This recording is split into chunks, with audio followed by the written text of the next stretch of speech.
ایک نارمل انسان کو سامنے رکھیے، ایک نارمل انسان. میں اصل میں یہ لفظ کس کے مقابلے میں استعمال کر رہا ہوں؟ ایک شخص وہ ہے جس کی فطرت مسخ ہو گئی ہے، گناہوں میں، گندگیوں میں اتنا آلودہ ہے، غرق ہے کہ وہ اندر اس کی فطرت کا نور بالکل ختم ہو گیا. یا ایک شخص وہ ہے جو تعصب کی وجہ سے کوئی بات سننے کو تیار نہیں. ایک شخص وہ تکبر کی وجہ سے کوئی بات سننے کو تیار نہیں.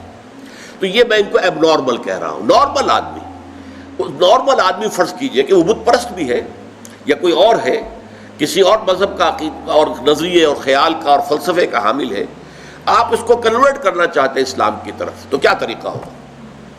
پہلے آپ کو اس کے ذہن کا جائزہ لینا ہوگا. اس کے ذہن میں خیالات کیا ہیں، اس کے نظریات کیا ہیں، اس کے عقائد کیا ہیں.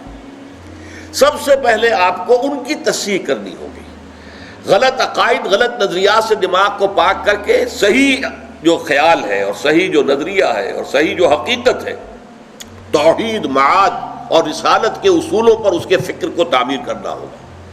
جب اس کے ذہن اور دل کے اندر ایمان بیٹھ جائے گا تو جو بری عادات، برے اطوار، برے اخلاق اس کے گرد چمٹے ہوئے تھے، جیسے پتجھڑ میں پتے جھڑ جاتے ہیں، وہ خود بخود جھڑ جائیں گے. یہ تزکیہ ہو جائے گا، یزکیہم. اب جب یہاں تک وہ پہنچ گیا ہے تو اب وقت آیا تعلیم کتاب. کتاب میں عرض کر چکا ہوں کہ اس سے مراد ہے احکام، ڈوز اینڈ ڈونٹس. اب انہیں بتایا جائے گا بھائی اللہ نے نماز فرض کی ہے، نماز پڑھنی ہوگی. اب اللہ نے روزے جو ہے فرض کیے ہیں، رمضان مبارک کے آپ کو رکھنے ہوں گے.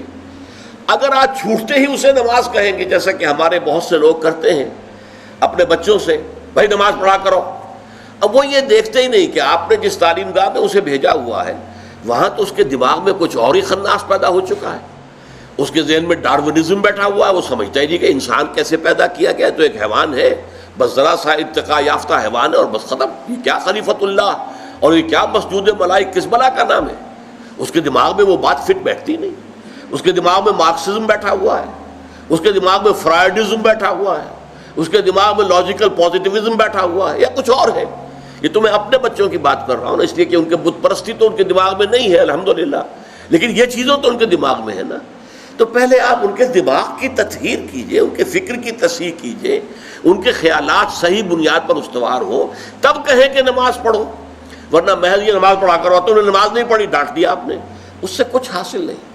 تو جو نارمل طریقہ ہے، پہلے فکر کی تطہیر ہو، اس سے اخلاق کی تطہیر خود بخود ہو جائے گی. برے اعمال کو برے نظریات سے غذا ملتی ہے. جب نظریہ یہاں یہ بیٹھ جائے گا کہ مرنے کے بعد جی اٹھنا ہے اور جواب دہی کرنی ہے اپنے ایک ایک فعل اور عمل کی، تو خود بخود جو ہے انسان کے وہ جو بھی اس کے جو پتے لگے ہوئے تھے برائیوں کے، وہ پتے پتجھڑ کے موسم کے ساتھ جھڑ جائیں گے. اب انہیں فقہ کی تعلیم دیں، قرآن کے احکام بتائیں، اس کے آداب بتائیں، حرام کیا ہے حلال کیا ہے یہ بتائیں. اور پھر سب سے اونچا درجہ جو ہوگا، اسے کہیے کہ متخصصین جو ہوتے ہیں، اسپیشلائزڈ، وہ حکمت کی تعلیم ہو. اور حکمت کیا ہے؟ ایک حکمت اصولی ہے، حکمت ایمانی.